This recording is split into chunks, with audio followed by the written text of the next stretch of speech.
online as they come online. Police department. The police department, they come online at the same time. The cameras are configured before they come out, so it's basically a matter of plugging them in. They find the network, and we monitor them daily. And they monitor themselves. They have software that lets us know when something is amiss or awry. They mean the police.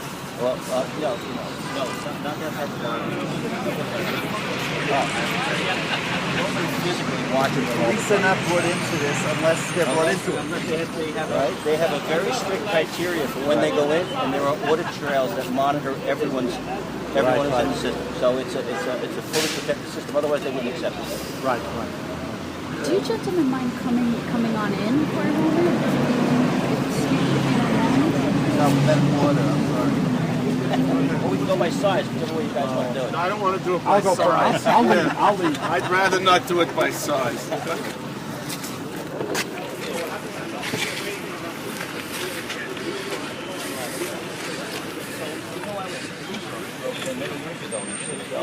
So what is some of the practice? I got cushion seats here. Can you sit there?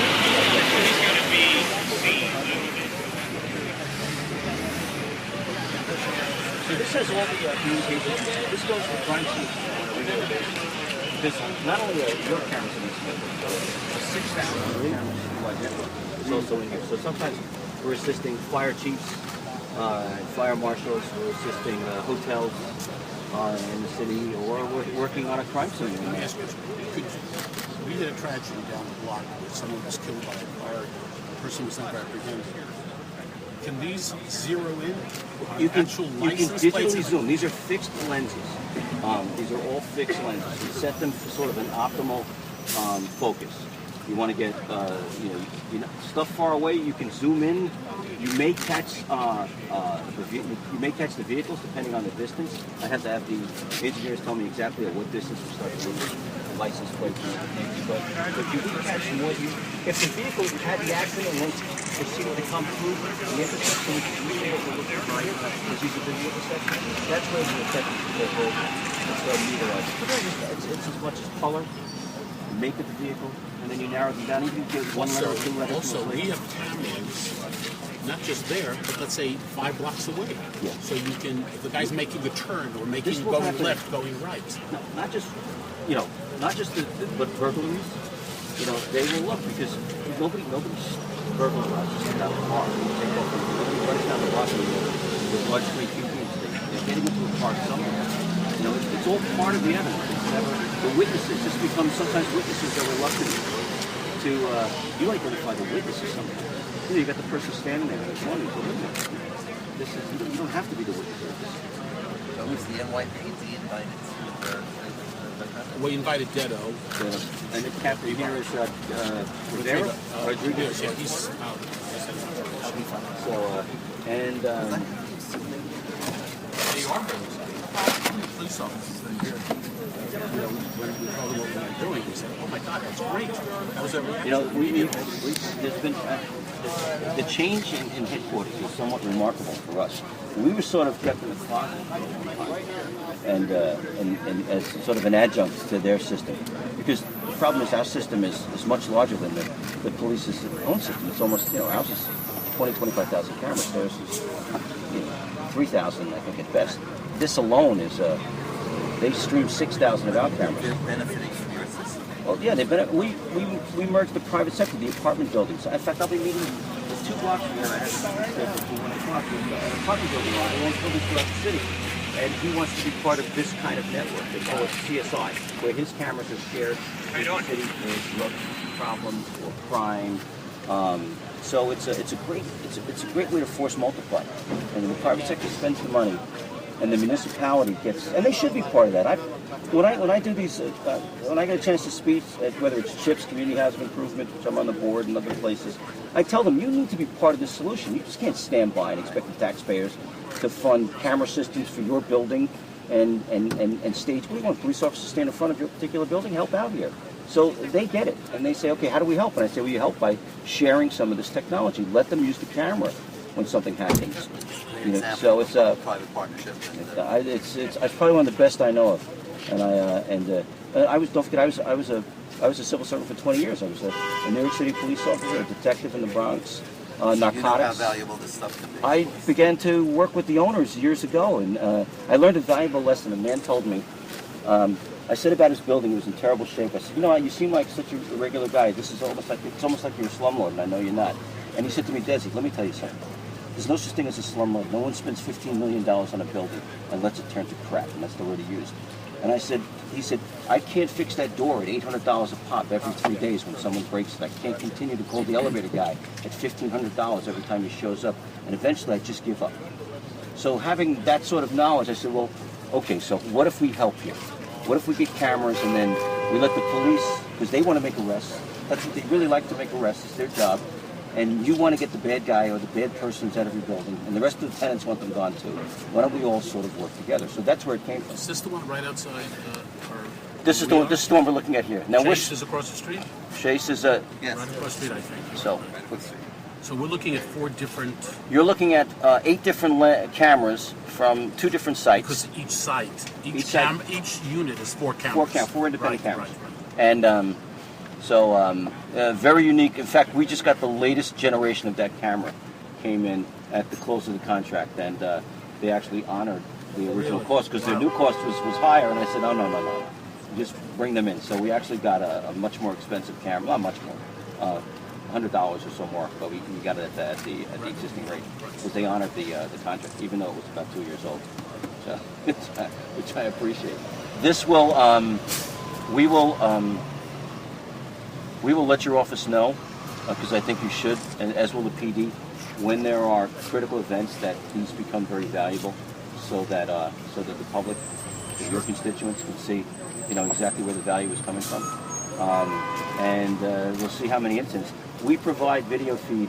We provide over 2 feeds a day throughout the network to the city. So there's about 2-3 requests a day coming from detectives all over the city for accessing cameras. I thank you for your confidence in our company. I thank you for hanging in.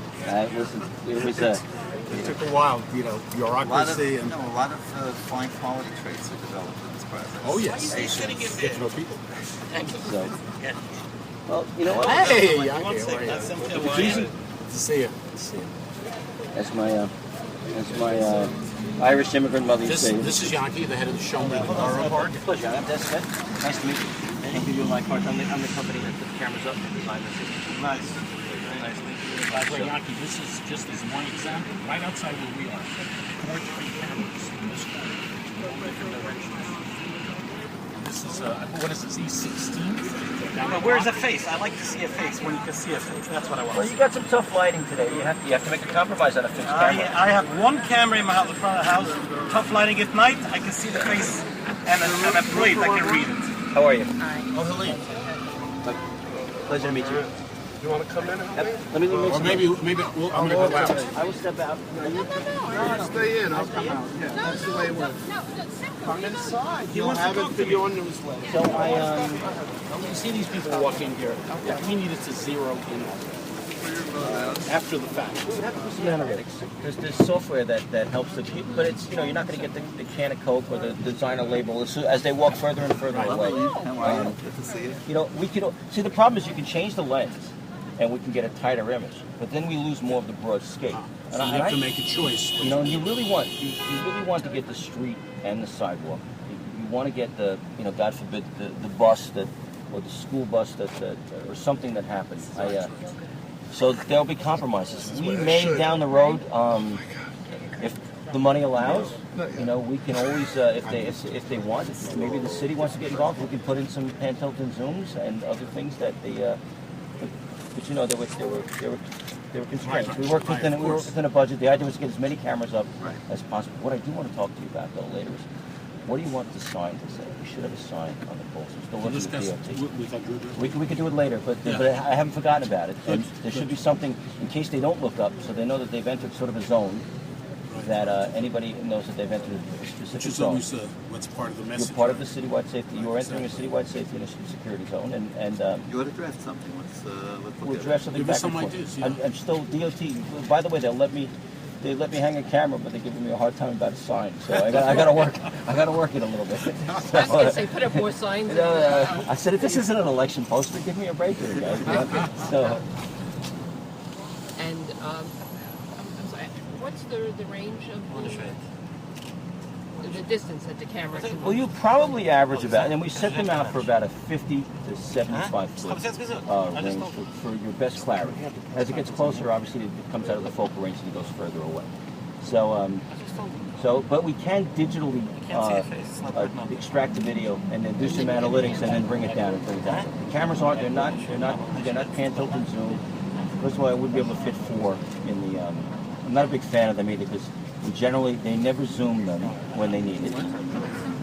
You would know. So we're going to do the thing outside. I write down that, for example, just waiting for we have the cameras over here at this corner, and then the next one would be how far down. You know what? I have to get to the map. The map is out here. There's a map and it tells you exactly. In general, what is the distance between the cameras about? I think we've picked it for the busyness of the intersections is one, and some of the and some of the areas that are most prime plagued. We also chose.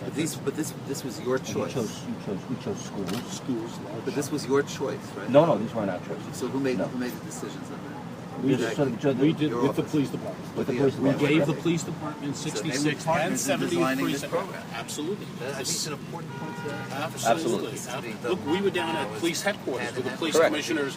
What do you call that? The real-time crime center. Real-time crime center. I saw how they work there. It's an unbelievable undertaking, and they were very excited about this. I mean, we went to them to say, look, we're doing this, and they were like thrilled. One of the That's quite right. false rumors that spread around this program was that this was being done, off to the side of the NYPD and creating the NYPD had no involvement in this and so on. They're the ones who are actually directly involved in that they're absolutely. There's only two access points to these cameras. The first and foremost is the real-time crime center. They have the user permissions and codes, and as soon as they go in, they trigger a series of audit trails indicating they've been in through basically an audit sheet, a spreadsheet that says so-and-so was in, this is what they looked at, this is what they removed if they took video out. They're under an MOU, memorandum of use or understanding on how, and they've been working with that for 3 years now. The real-time crime center knows the parameters as well.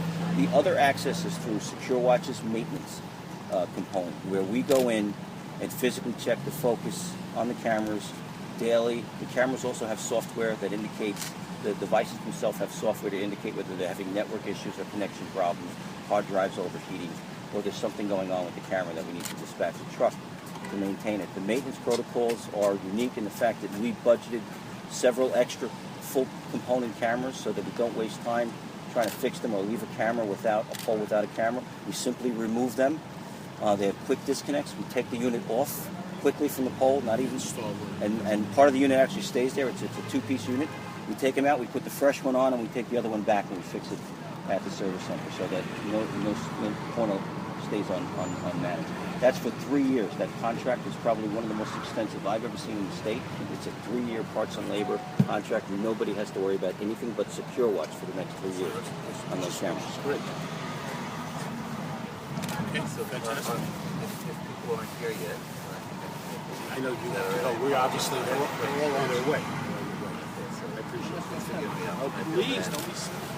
Should I be sending people out for coffee and bagels? No. We have the truck now. I got Will the let rain or center snow back. hinder the clarity of these cameras? No, but obviously optimal clarity is with full daylight is your best with any camera. They're not affected by rain or snow unless, of course, I guess something gets splashed up on it. They have heater components that defog them. They have pleasure. Good seeing you again. God bless. All right, thank you. You too. God bless. I'm going to wait in the back. And